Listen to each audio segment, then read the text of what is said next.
Alhamdulillah wassalatu wassalamu ala Rasulillah wa ba'd. Bapak-bapak, ibu-ibu yang saya dirahmati Allah, alhamdulillah.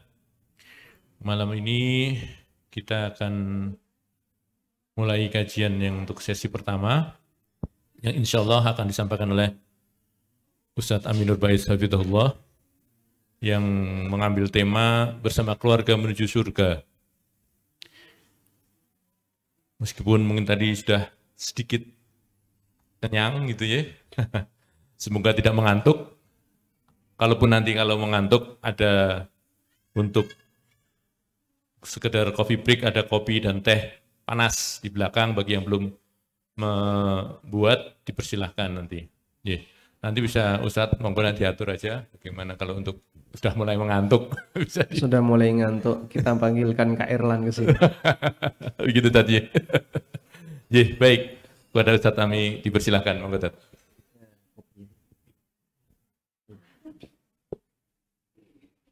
Masya Allah, barakallahu fikum. Silahkan, boleh merapat di depan ini masih kosong. Silahkan, tafadhal. Masya Allah, barakallahu. Baik.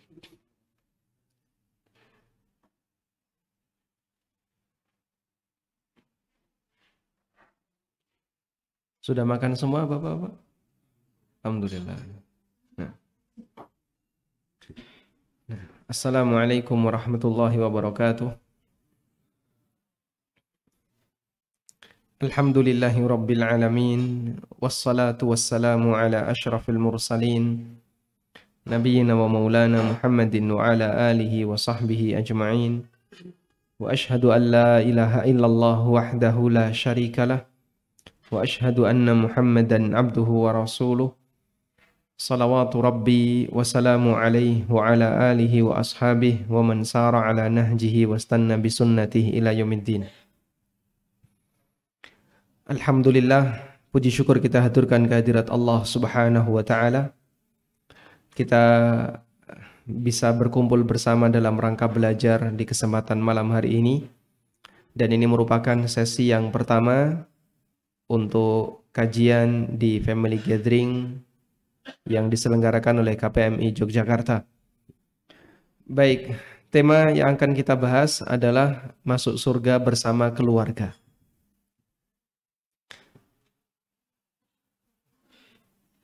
Masya Allah. Tafadhal, silakan Pak. Nah, baik, silakan ngambil coffee break, langsung dibawa ke meja dan kita fokus belajar ya. Minumnya nanti. Waktu kita tidak lama, insya Allah untuk mukaddimahnya, panitia mesen ke saya, tolong hanya kurang lebih setengah jam. Nanti sisanya dipakai untuk diskusi sampai jam 12. Dipotong 3 jam ya, sampai jam 9. Nah.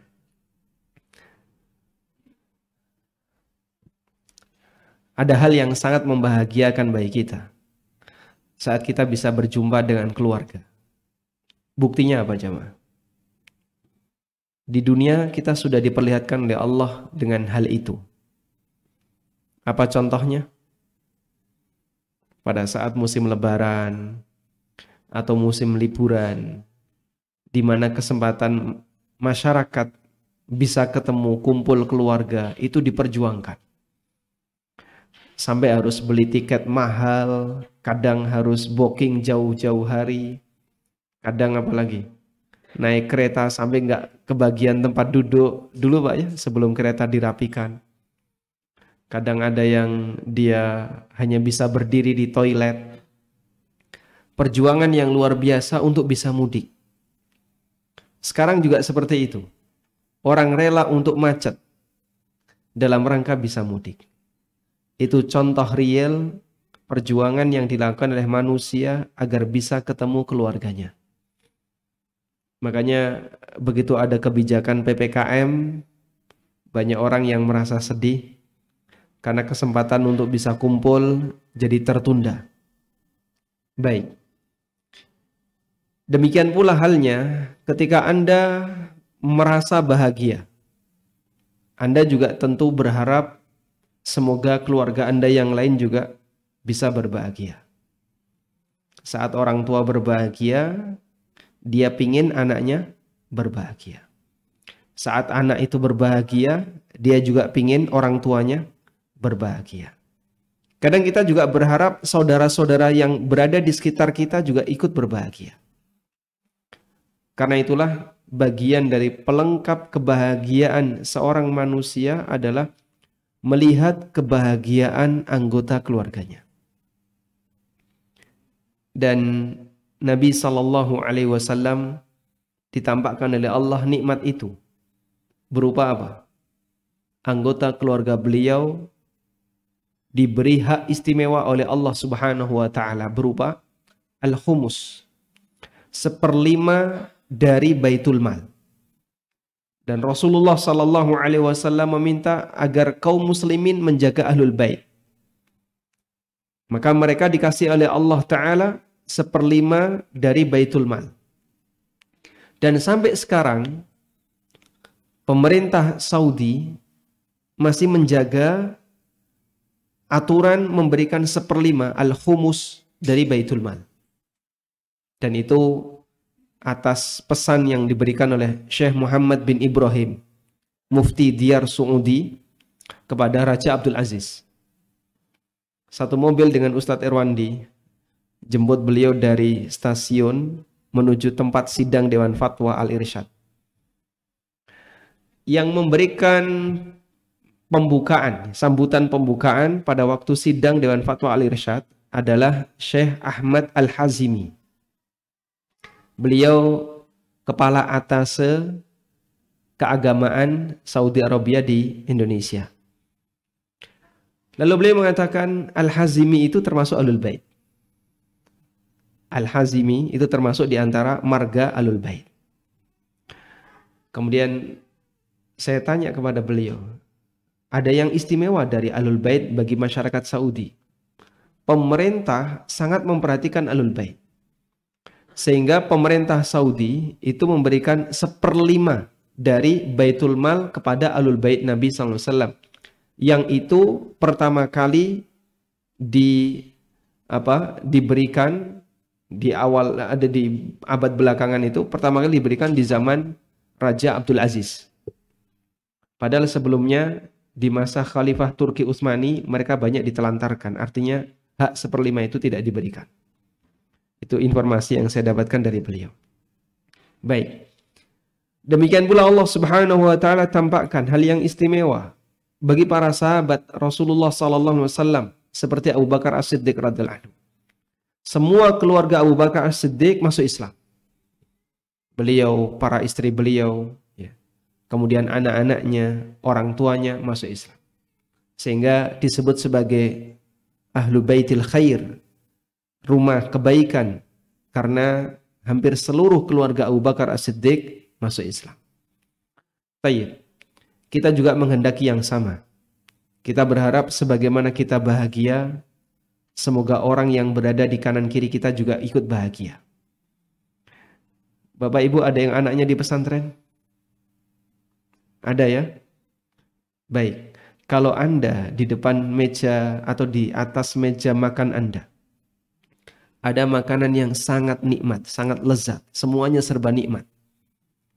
Lalu dapat kabar dari anaknya, Pak, saya belum makan. Kira-kira ibu-ibu bisa menikmati nggak makanan itu? Ya? Bisa? Tidak bisa. Mungkin dimakan, tapi sambil kepikiran anaknya. Saya di rumah bersama keluarga yang masih berada di rumah, nggak mondok, bisa menikmati aneka hidangan makanan yang lezat. Tapi ada satu informasi, kalau ternyata anak saya yang ada di pondok belum makan, nggak kebagian karena mungkin dia datang telat, atau dia sedang sakit, atau ada kegiatan apapun yang membuat dia telat makan, Anda tidak akan bisa menikmati makanan itu. Itu contoh sederhana, kita tidak bisa bahagia ketika sedang melihat ada anggota keluarga kita yang tidak berbahagia. Karena itulah jamaah yang dimuliakan Allah Subhanahu wa taala, Allah berikan kesempurnaan kebahagiaan seorang mukmin di akhirat dengan Allah kumpulkan mereka bersama keluarganya di surga. Allah Ta'ala berfirman di surat Ar-Ra'du ayat 23. Jannatu adni yadkhulunaha wa man salaha min abaihim wa azwajihim wa dhurriyyatihim. Itulah surga Aden. Yadkhulunaha, mereka masuk ke dalamnya. Apa yang dimaksud dengan surga Aden? Aden artinya adalah kekal. Jannatu Aden artinya adalah surga yang kekal. Itulah surga yang kekal. Mereka masuk ke dalamnya. Wa man salaha min abaihim wa azwajihim wa dhurriyyatihim. Bersama orang-orang saleh di kalangan orang tuanya, para pasangan hidupnya, wa dzurriyyatihim, dan keturunannya. Karena manusia di sekitar kita itu hanya ada 3 arah. Arah atas yang disebut dengan usul, arah bawah yang disebut dengan dzurriyyah atau furu', dan arah samping yang disebut dengan azwaj. Atas namanya apa tadi? Usul. Siapa mereka, Pak? Orang tua, ayah, ibu, dan seterusnya ke atas. Ada arah bawah yang disebut dengan furu' atau dzurriyyah. Siapa saja mereka? Anak, cucu, dan seterusnya ke bawah. Ada al-azwaj, pasangan hidup, suami atau istri. Kita ingin orang-orang yang ada di sekitar kita ini bahagia bersama kita. Maka sebagai bentuk pelengkap kebahagiaan bagi penduduk surga, Allah Subhanahu wa Ta'ala tidak memisahkan mereka, tapi Allah gabungkan mereka, Allah satukan mereka dalam kenikmatan. Ibnu Katsir rahimahullah menjelaskan ayat ini. Yajma'u bainahum wa baina ahbabihim fiha minal aba'i wal ahlin wal abna. Allah mengumpulkan mereka dan juga orang-orang yang mereka cintai di kalangan orang tua mereka, bapak-bapak mereka, kemudian pasangan hidup mereka, istri dan suami. Kalau dia lelaki berarti istri, kalau dia perempuan berarti suaminya. Wal abna, dan juga anak keturunan. Mimman huwa salihun lidukhulil jannati minal mu'minin, yaitu di kalangan orang yang layak untuk masuk surga di antara orang-orang yang beriman. Litaqurra a'yunahum, agar mereka menjadi senang, mata mereka menjadi sejuk, bihim, disebabkan mereka bisa membersamai anggota keluarganya. Hatta innahu turfa'u darajatul adna ila darajatil a'la min ghairi tanqisi lidzalikal a'la an darajatihi. Sampai Allah Subhanahu wa Ta'ala mengangkat derajat sebagian anggota keluarga yang berada di surga lebih bawah, diangkat naik agar bisa menyamai dengan anggota keluarga yang derajatnya lebih tinggi, tanpa mengurangi yang ada di atas. Insya Allah nanti kita akan jelaskan lebih detail tentang hal ini. Sehingga jamaah di belakang Allah Subhanahu wa Ta'ala, intinya yang perlu kita garis bawahi di sini adalah penekanan bahwa Allah Subhanahu wa Ta'ala akan mengumpulkan seorang hamba mukmin bersama dengan keluarganya. Dan itu bagian dari pelengkap kebahagiaan yang diberikan oleh Allah Subhanahu wa Ta'ala kepada ahlul jannah. Maka ini kemuliaan yang luar biasa. Ini adalah sebuah anugerah yang luar biasa. Ternyata kesempatan untuk bisa menikmati surga tidak hanya kita sendiri, namun ketika ada anggota keluarga kita yang juga berhak untuk dapat surga, Allah kumpulkan bersama, Allah jadikan satu. Baik. Anda di sini, Masya Allah, ya. Biasanya yang namanya villa atau resort atau hotel itu kan tempat yang nyaman untuk istirahat, Pak, ya. Kalau misalnya bapak-bapak datang sendirian tanpa ibu, dengan datang bersama istrinya, kira-kira lebih senang yang mana, Pak? Sendirian atau sama istri, Pak?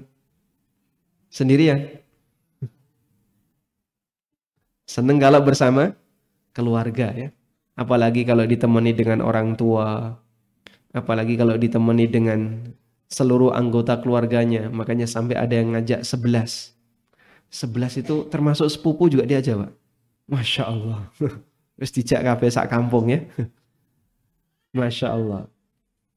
Jadi kita ketika berada di tempat yang menyenangkan dan kita kumpul bersama, maka kebahagiaan itu akan semakin sempurna. Baik. Selanjutnya yang menjadi pertanyaan. Bagaimana cara Allah Subhanahu wa taala mengumpulkan seorang hamba itu dalam surga?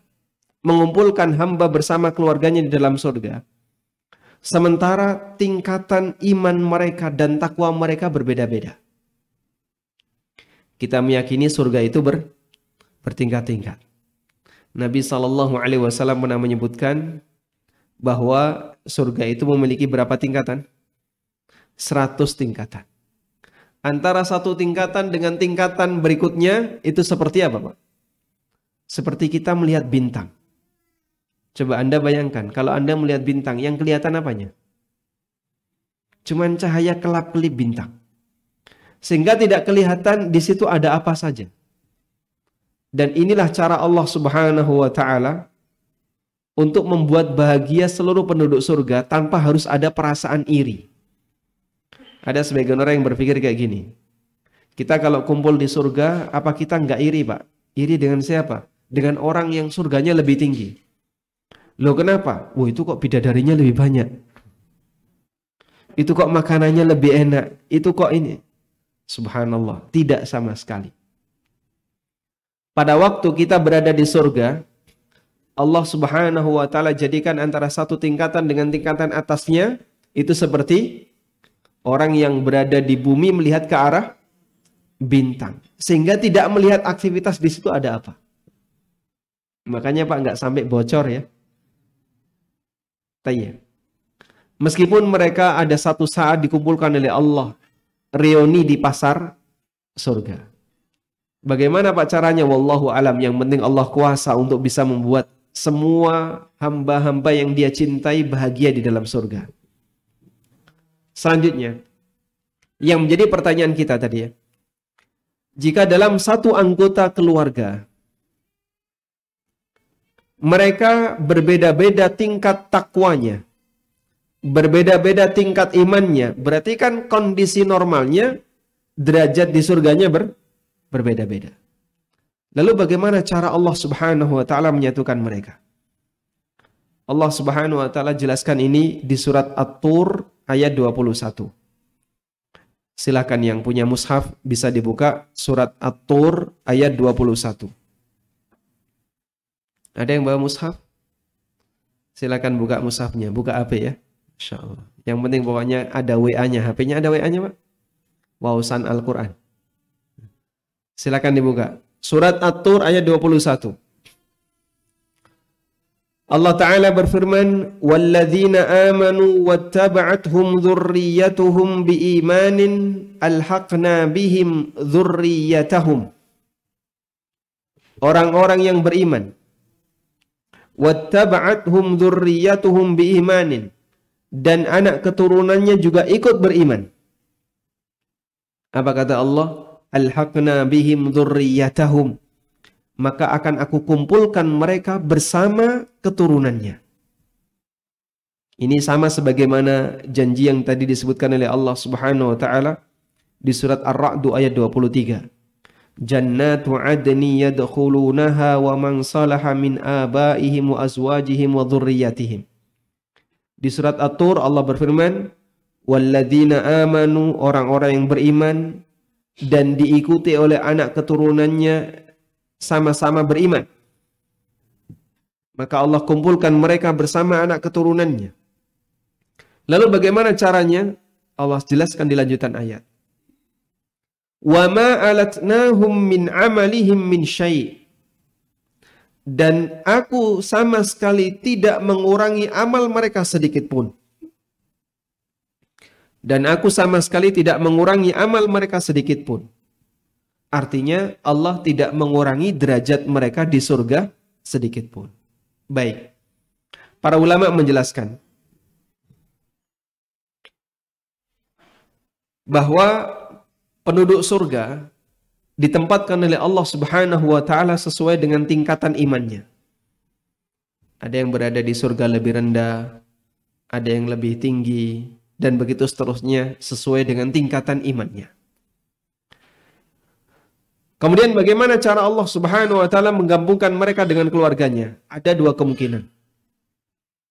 Kemungkinan yang pertama, orang yang berada di atas diturunkan derajatnya oleh Allah agar bisa bergabung dengan keluarganya yang berada di derajat yang lebih rendah. Sebagai contoh misalnya, ada orang tua yang dia memasukkan anaknya ke pesantren. Sampai akhirnya menjadikan anaknya ini seorang yang hafidh Quran, bahkan hafal beberapa hadis Nabi sallallahu alaihi wasallam, bisa berdakwah di tengah masyarakat, dan membuat banyak orang mendapatkan hidayah. Sehingga bisa kita katakan orang ini termasuk di antara orang pilihan. Ketika meninggal dunia, Allah Subhanahu wa taala jadikan surganya sangat tinggi. Anggap misalnya dia mendapatkan surga di grade nomor 10. Sementara bapaknya, meskipun dia menjadi salah satu sebab anaknya ini dapat ilmu, tapi karena amalnya di bawah anaknya, akhirnya bapaknya ditaruh di surga grade nomor 3. Anaknya di grade nomor 10, bapaknya di grade nomor 3. Cara yang pertama, Allah Subhanahu wa taala menurunkan derajat surga sang anak.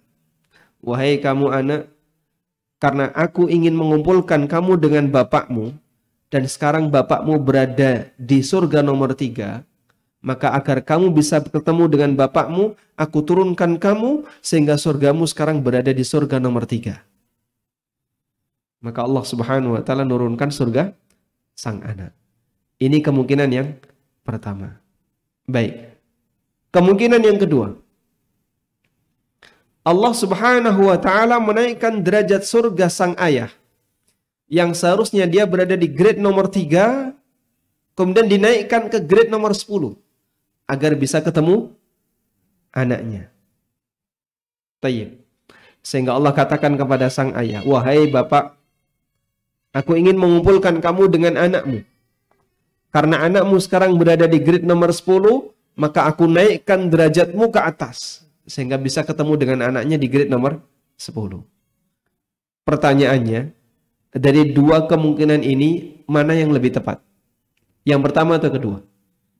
Yang pertama atau kedua? Yang kedua. Yakin? Baik, yakin kedua. Kenapa yang kedua, jemaah? Kenapa yang kedua? Kenapa yang kedua? Coba Anda perhatikan ini ya. Perbuatan Allah Subhanahu wa taala itu hanya ada dua kemungkinan. Perbuatan Allah itu hanya ada dua kemungkinan. Bisa kelihatan? Nah, perbuatan Allah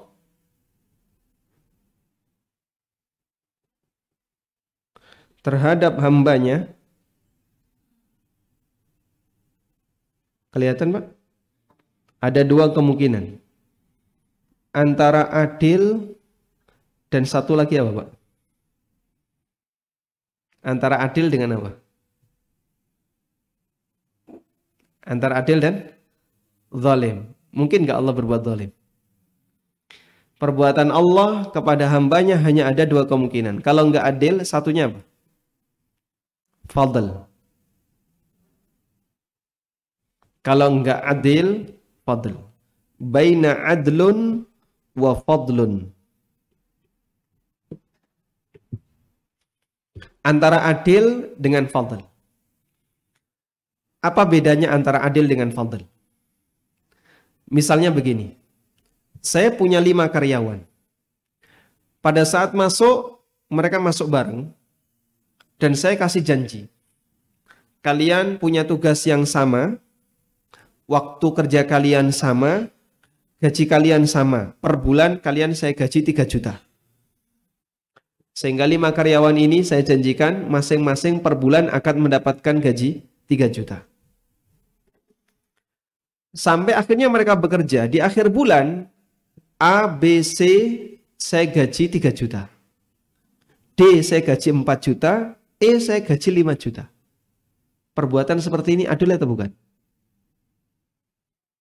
Perbuatan seperti ini adil atau tidak? Adil atau tidak? Hah? Adil atau tidak, Pak?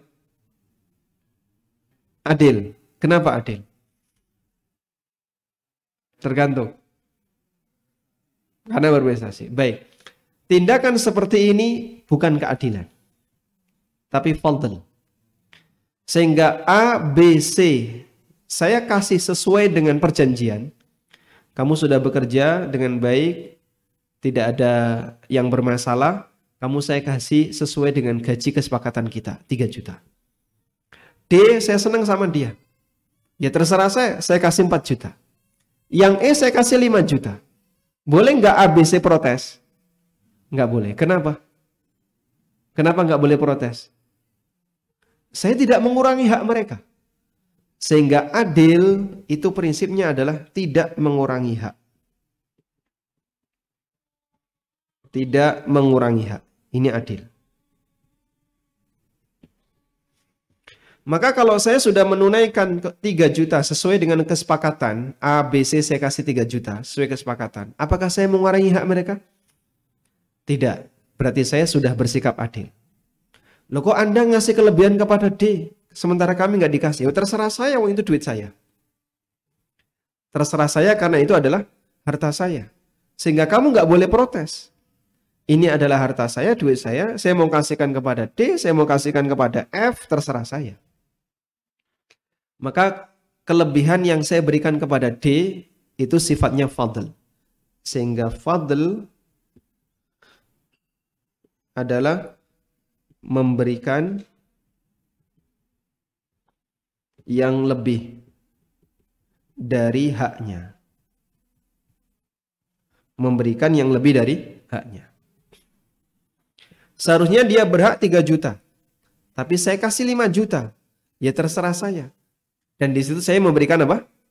Fadl. Sehingga mana dari dua sikap ini yang lebih baik jamaah?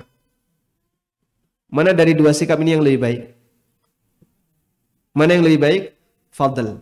Fadl lebih baik daripada adil. Karena adil itu sifatnya tidak mengurangi hak. Kalau fadl memberikan yang lebih dari sebatas haknya. Karena itu fadl adalah adlun wa zaid. Fadl adalah adlun wa zaid. Fadl adalah adil plus plus. Fadl adalah adil plus plus. Karena fadl lebih baik dibandingkan adil. Baik. Inilah yang membuat orang Yahudi itu iri kepada umat Muhammad sallallahu alaihi wasallam. Orang Nasrani iri kepada umat Nabi Muhammad sallallahu alaihi wasallam. Karena mereka umat yang terakhir tapi terdepan masuk surga. Mereka umat yang terakhir tapi dikasih syariat yang paling lengkap. Mereka umat yang terakhir tapi banyak sekali keringanan-keringanan yang diberikan oleh Allah Subhanahu wa taala. Di saat yang sama ada banyak sekali keutamaan-keutamaan amal. Amalnya ringan tapi dikasih pahala oleh Allah lebih banyak. Yang itu tidak dimiliki oleh syariat sebelumnya. Yahudi tidak punya, Nasrani juga nggak punya, sehingga membuat mereka iri kepada kaum muslimin. Karena Allah banyak memberikan fadl kepada umat Muhammad sallallahu alaihi wasallam. Baik. Dipahami ini jamaah? Nah, kita kembali kepada ilustrasi tadi ya. Ketika ada grade surga yang bertingkat-tingkat. Ini surga grade 10 misalnya. Kemudian ada grade bawahnya sampai orang tuanya berada di grade nomor 3. Orang tuanya di grade nomor 3. Sang anak berada di grade nomor 10. Sang bapak berada di grade nomor 3. Apabila cara Allah mempertemukan antara anak dengan bapak, anaknya diturunkan derajatnya ke grade nomor 3, berarti ini apa? Ini apa ini? Mengurangi hak. Seharusnya anak ini berada di surga yang jauh lebih tinggi. Hotel kan bintangnya makin banyak, makin apa, Pak? Makin mahal ya.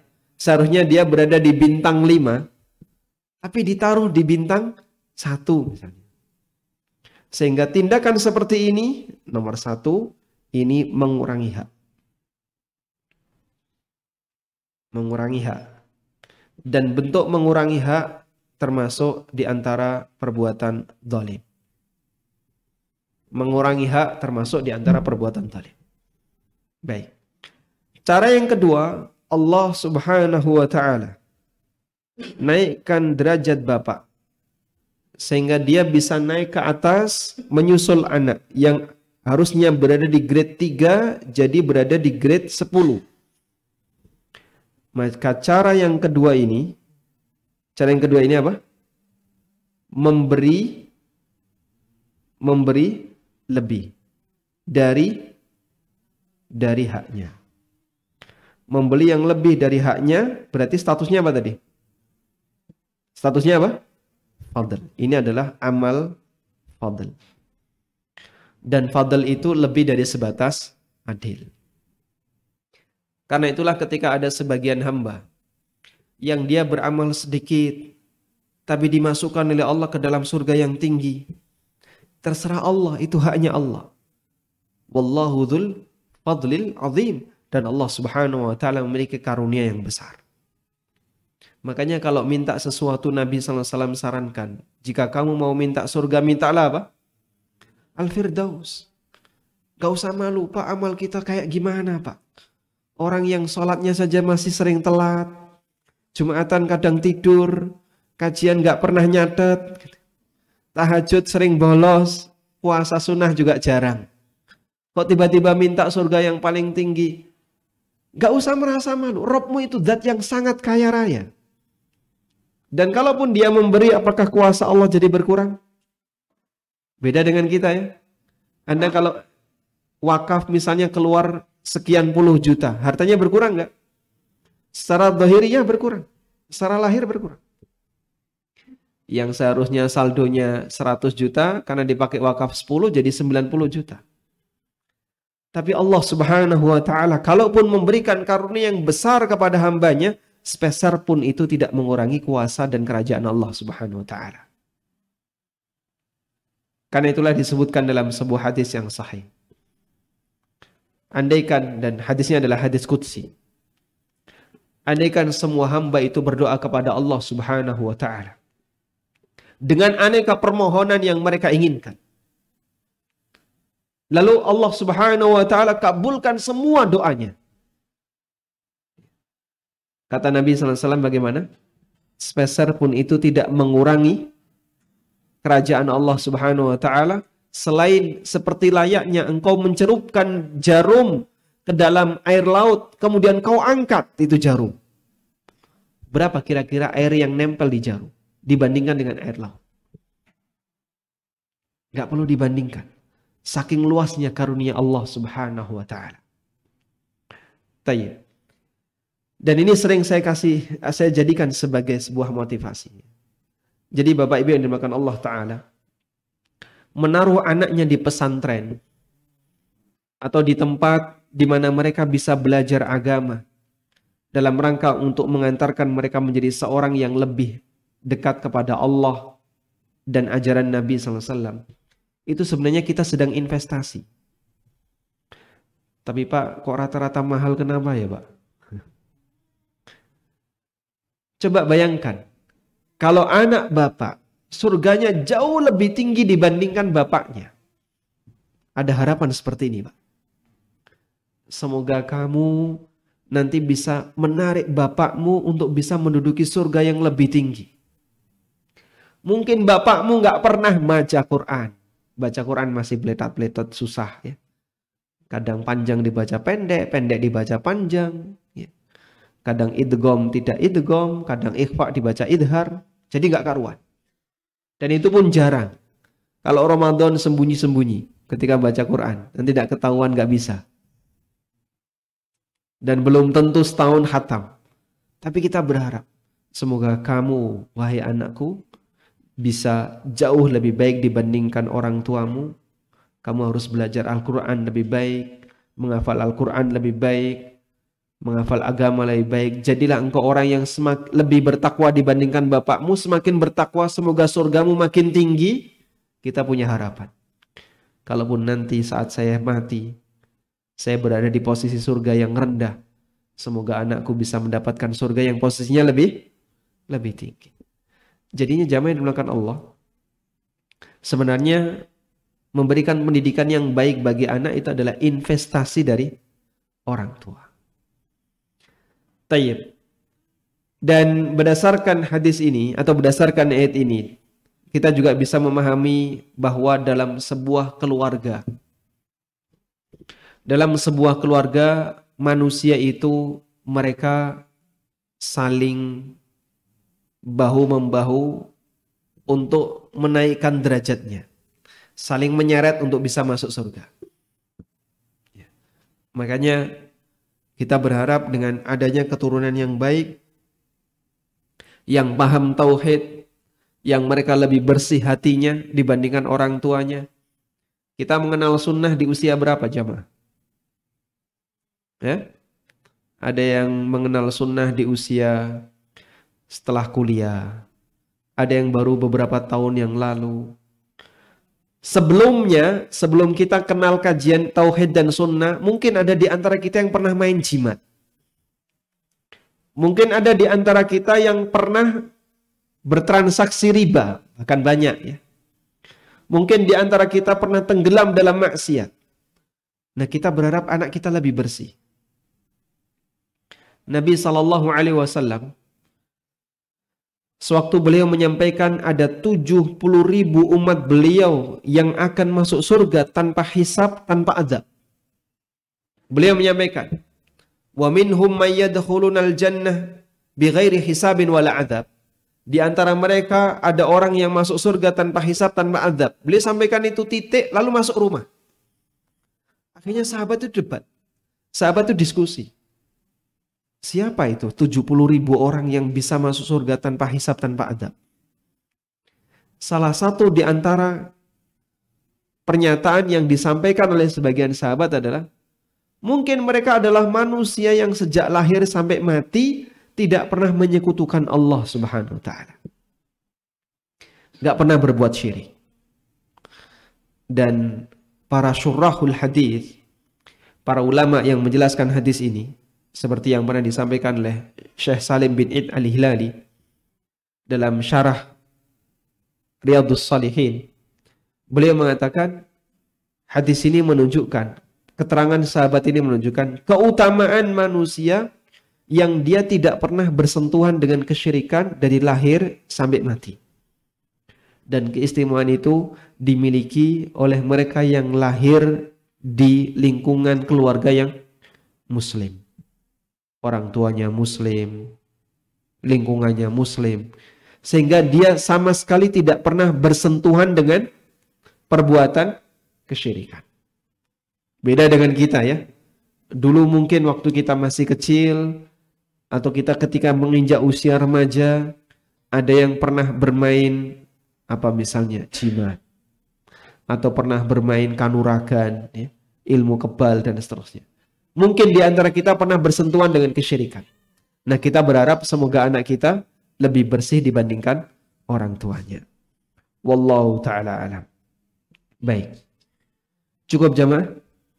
Ada yang lain lagi? Pas jam 8:30 ya? Anda sudah merasa ngantuk? Belum? Lanjut. Tayyib. Ada seorang nabi yang syafaat beliau tidak dikabulkan oleh Allah. Siapa beliau? Siapa beliau?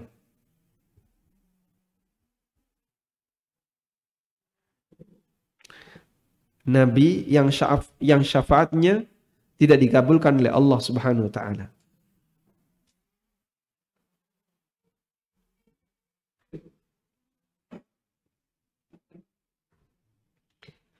Nabiullah Ibrahim alaihi salatu wassalam, beliau pernah berusaha untuk menolong bapaknya.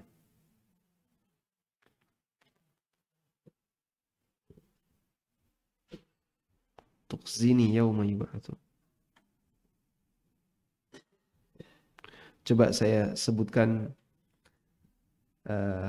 riwayatnya.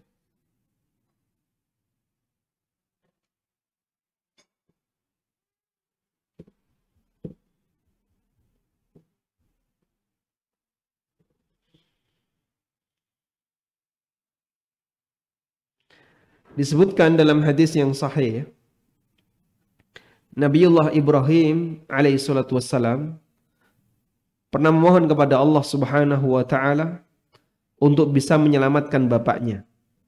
Hadisnya riwayat Bukhari.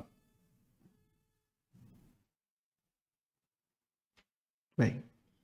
Coba kita tampilkan hadisnya. Ini salah satu di antara gambaran anak yang saleh ingin menyelamatkan bapaknya. Padahal bapaknya tidak punya hak untuk bisa masuk surga. Ibrahim berdoa kepada Allah Subhanahu wa taala, "Wala tukhzini yauma yub'atsun."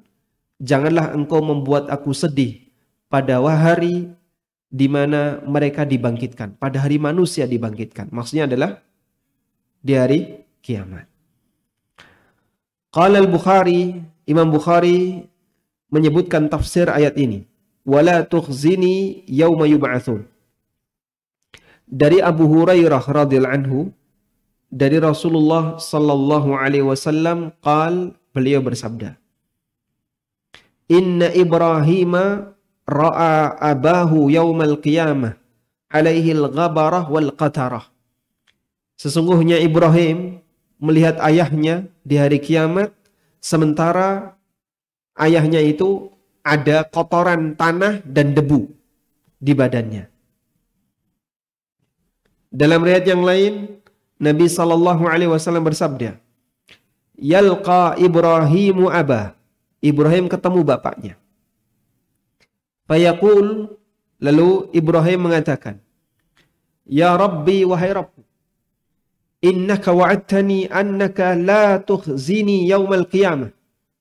Wahai ayahku, wahai Rabbku, sesungguhnya engkau telah menjanjikanku untuk tidak membuat aku sedih yauma yub'atsun, pada hari ketika manusia dibangkitkan. Dan itu doa Ibrahim. Dan doa Ibrahim dijanjikan oleh Allah Subhanahu wa taala untuk dikabulkan. Kemudian Allah Subhanahu wa taala berfirman, fayaqulullah, Allah taala berfirman, inni haramtul jannata 'alal kafirin. Aku haramkan surga bagi orang kafir.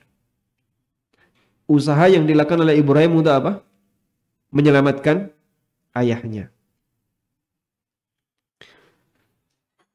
Kemudian Ibnu Katsir menyebutkan, ini tafsir Ibnu Katsir. Hakadha rawahu 'inda hadhil ayah. Ini yang diriwayatkan oleh Bukhari terkait ayat ini. Dan disebutkan dalam beberapa hadis yang bercerita tentang para nabi dengan sanad yang sama, munfaridan bihi, yang terpisah dari apa yang dinyatakan oleh Bukhari, lafadznya sebagai berikut. Yalqa Ibrahimu abahu Azar yaumal qiyamah. Ibrahim pernah ketemu ayahnya yang bernama Azar kelak di hari kiamat. Ala wajhi Azar qatarah wa ghabara. Di wajahnya Azar ada debu, ada tanah. Fayaqulu lahu Ibrahim, maka Ibrahim mengatakan kepada ayahnya Azar, Alam aqul laka, bukankah dulu saya sudah pernah menyampaikan kepada kamu wahai bapakku, la taqsini, jangan mendurhakai aku. Fayaqulu abuhu, kemudian ayahnya Ibrahim mengatakan, fal yauma la u'sika. Hari ini saya tidak akan mendurhakai kamu. Kamu ngomong apa tak turuti. Fayaqulu Ibrahim, kemudian Ibrahim mengatakan kepada Rabbnya, Ya Rabbi innaka wa'adtani alla tukhzini. Ya Allah, bukankah engkau telah menjanjikan kepadaku agar engkau tidak membuat aku sedih yauma yub'atsun, pada hari ketika manusia dibangkitkan. Fa ayyu khizyin akhza min abil ab'ad. Maka kesedihan apalagi selain kesedihan aku dijauhkan dari ayahku. Fayaqulullahu tabaraka wa ta'ala, kemudian Allah Ta'ala berfirman, inni haramtul jannata 'alal kafirin. Aku haramkan surga bagi orang-orang kafir. Thumma yuqal, kemudian disampaikan kepada Ibrahim, wahai Ibrahim, ma tahta rijlaika, ada apa di bawah kakimu? Fayanzur fa idza huwa bidhabhin multakhin fayukhadhu biqawaimiha fayulqa finnar. Sehingga dalam hadis ini kita bisa melihat bagaimana upaya yang dilakukan oleh seorang anak yang saleh untuk menyelamatkan bapaknya, padahal bapaknya tidak berhak untuk bisa mendapatkan surga. Kenapa?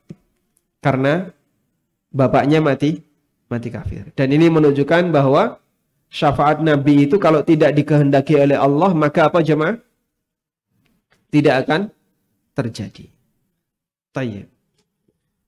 Artinya, kalaupun kita punya harapan agar anak yang soleh nanti bisa mengatrol bapaknya menuju surga yang lebih tinggi, bukan berarti bapaknya boleh berpangku tangan. Orang tuanya boleh berpangku tangan. Mereka juga punya tugas. Apa tugasnya? Bersama-sama anaknya untuk bisa masuk surga. Kalau orang tuanya berhak masuk surga, anaknya berada di surga dan derajat anaknya surga lebih tinggi, maka dia punya peluang untuk dinaikkan derajatnya oleh Allah Subhanahu wa taala agar bisa membersamai anaknya. Wallahu taala alam. Baik, demikian yang bisa kami sampaikan sebagai muqaddimah karena komplotan anak-anak sudah pada datang nih. Sudah selesai. Masya Allah. Yang bawa kunci kan orang tuanya. Ini mereka nggak bisa masuk.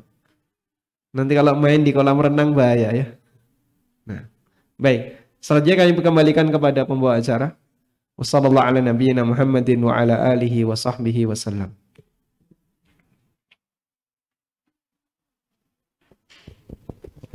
Jazakallahu khair atas penjelasannya Ustadz. Baik, kepada Bapak Ibu sekalian yang mungkin ada pertanyaan, kurang lebih 15 menit ada waktu kita, silahkan.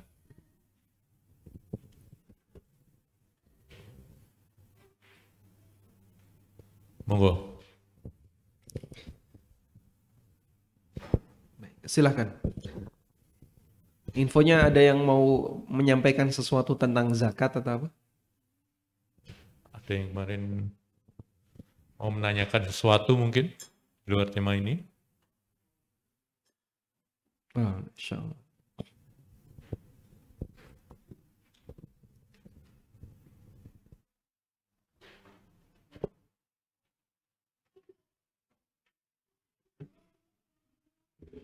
Assalamualaikum warahmatullahi wabarakatuh. Waalaikumsalam warahmatullahi wabarakatuh. Pertanyaan saya, Ustadz, mungkin ini di luar tema.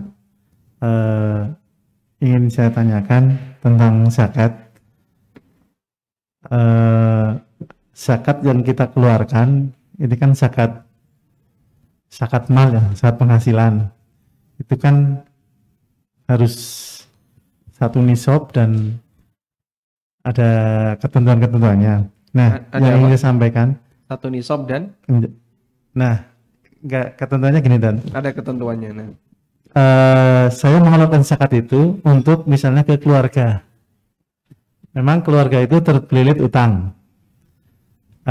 Keluarga itu keluarga dekat, misalnya kepada kakak kepada kakak atau kepada adik, itu lebih utama atau kepada yang lain. Yang kedua, jika ada saudara kita yang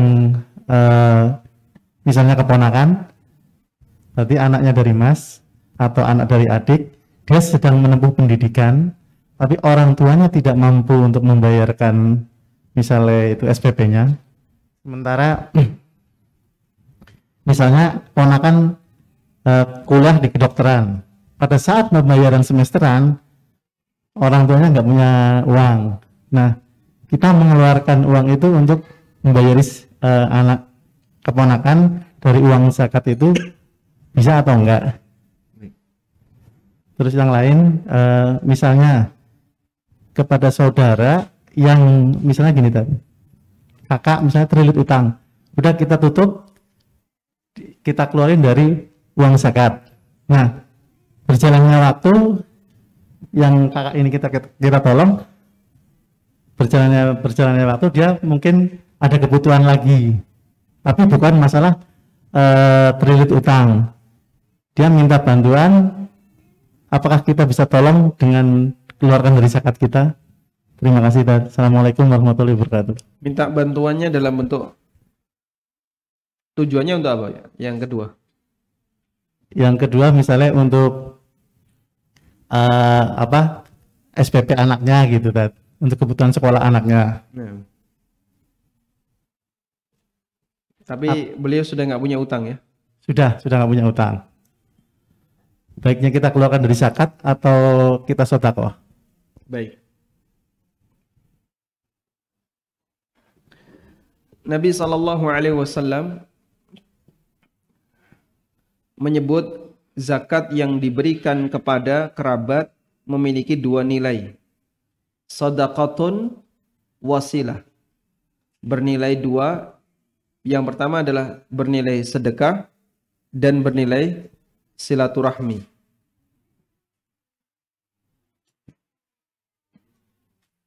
Rasulullah sallallahu alaihi wasallam bersabda, "As-shadaqatu 'ala dzirrahim shadaqatun wasilah." Sedekah ketika diberikan kepada kerabat, maka nilainya ada dua. Pertama bernilai sebagai sedekah dan yang kedua bernilai sebagai bentuk silaturahmi. Hadisnya riwayat An-Nasa'i, At-Tirmidzi dari Salman bin Amir radhiyallahu anhu. Nabi sallallahu alaihi wasallam bersabda, "Shadaqatuka 'ala dzirrahim shadaqatun wasilah." Sedekah yang kamu berikan kepada kerabat bernilai sedekah dan silaturahmi. Makanya prioritaskan ketika memberikan sedekah, ketika memberikan zakat, prioritaskan kepada kerabat. Dan makna kata sedekah dalam bahasa Al-Quran maupun hadis artinya adalah zakat. Kecuali jika ada indikator yang lain untuk selain makna zakat. Jadi sedekah dalam bahasa Al-Quran maupun hadis itu ada dua. Ada sedekah wajib dan ada sedekah sunnah. Sedekah wajib adalah zakat. Dan ini makna yang lebih dominan. Karena itu Allah sebut di surat At-Taubah ayat 60, "Innamas shadaqatu lil fuqara wal masakin." Sedekah itu hanya boleh diberikan kepada 8 asnaf. Allah sebut dengan sedekah. Padahal yang dimaksud adalah zakat.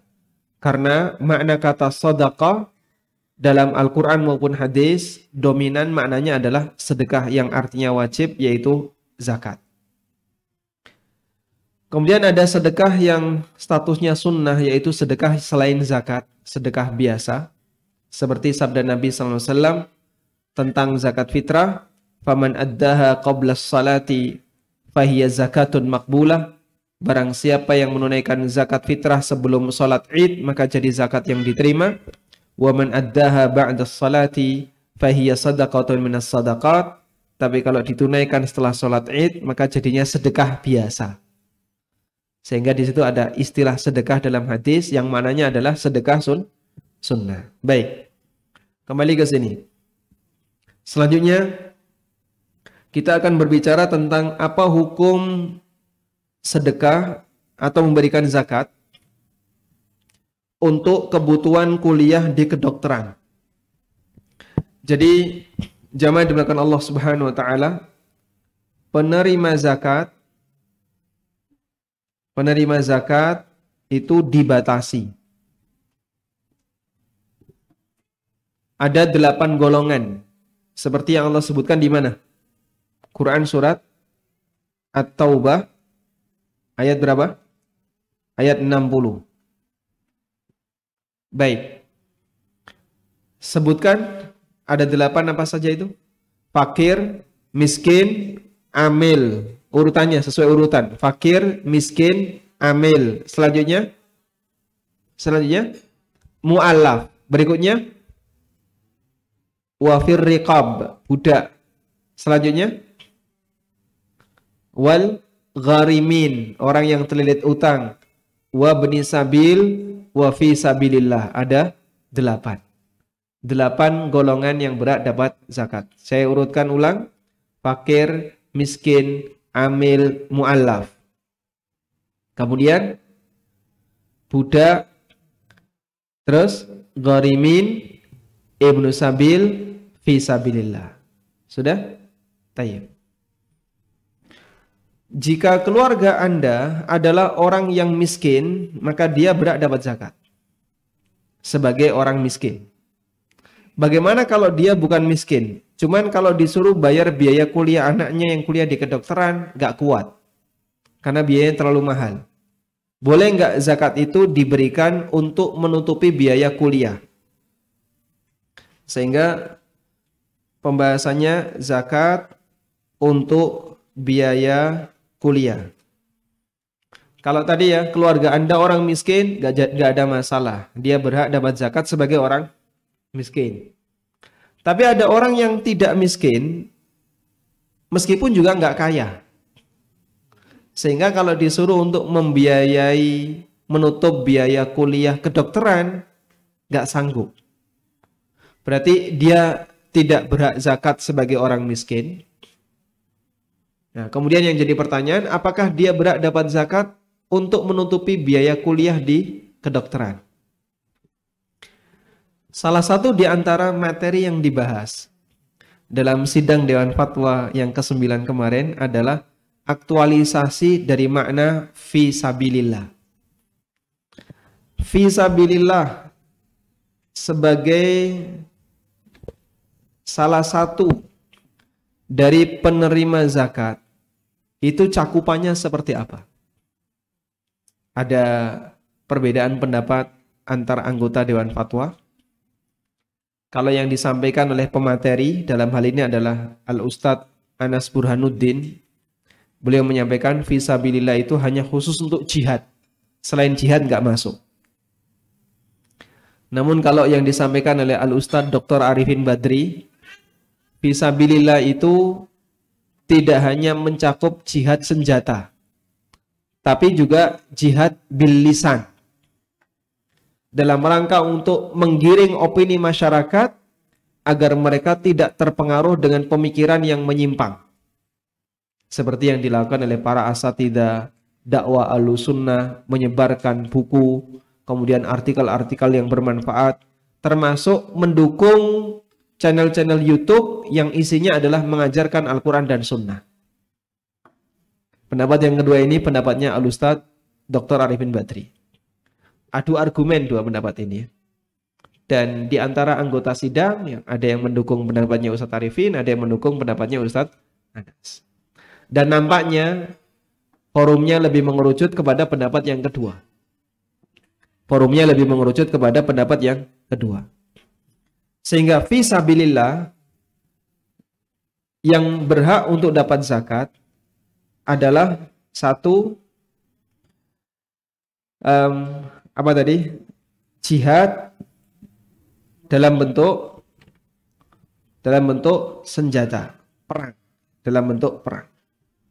Dan ini disepakati oleh para ulama. Yang kedua adalah jihad dalam bentuk menyebarkan dakwah Islam.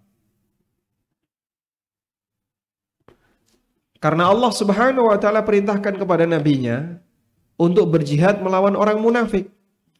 Jahidil kufar wal munafiqin. Berjihadlah melawan orang-orang kafir dan orang munafik.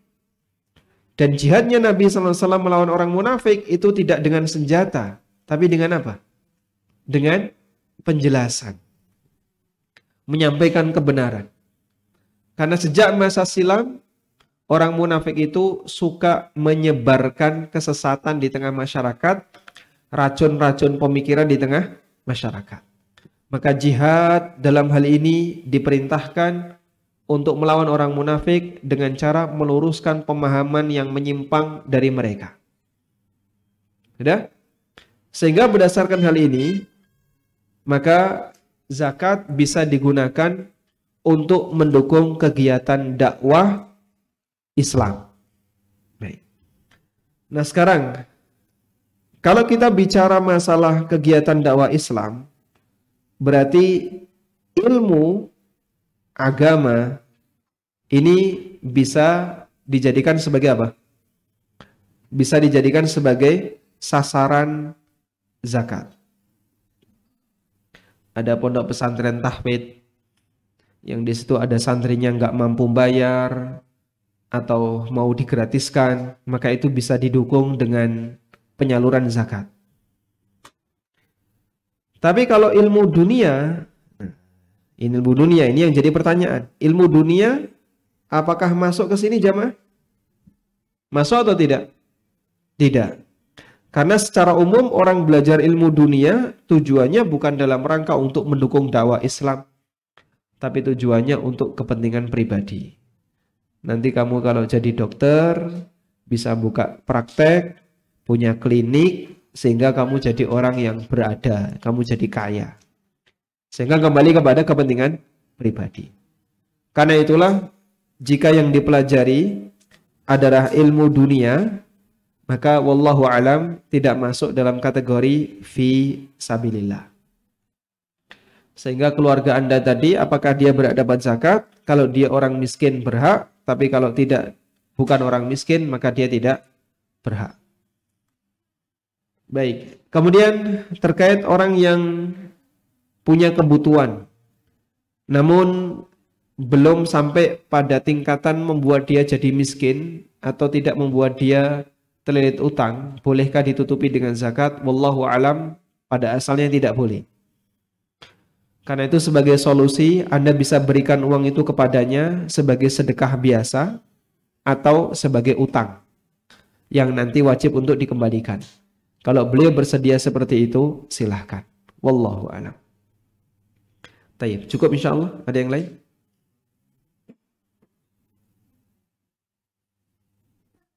Nah, walhamdulillah, kayaknya sudah pada ngantuk ya. Terutama yang dari daerah timur. Jet lag Pak ya? Di Makassar, di Kendari ya? Kendari sudah jam 10 lebih ya? Jam 10 ya? Jam 10 biasanya sudah tidur jam 10. Baik, Bapak Ibu sekalian, kiranya sudah tidak ada pertanyaan. Ada yang menghendaki catatan ini? Atau sudah dicatat?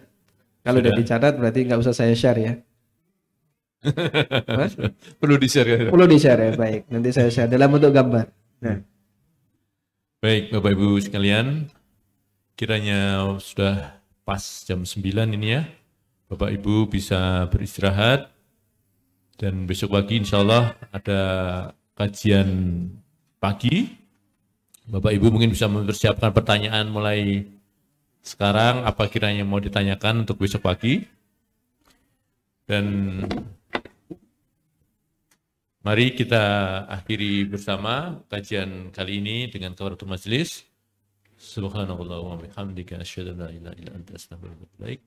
Kami akhiri, wassalamualaikum warahmatullahi wabarakatuh. Waalaikumsalam warahmatullahi wabarakatuh.